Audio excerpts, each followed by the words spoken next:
এটা কি ফল? ড্রাগন ফলের।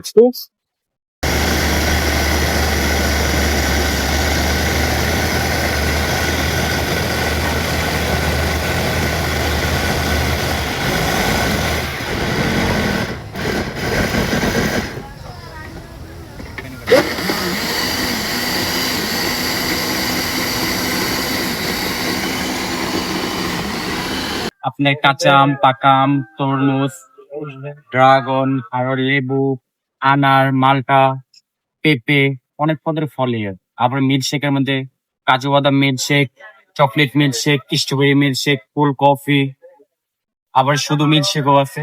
প্রতিদিন কিরকম কাস্টমার আসে? আসেন, মোটামুটি অনেক ভালোই কাস্টমার হয়।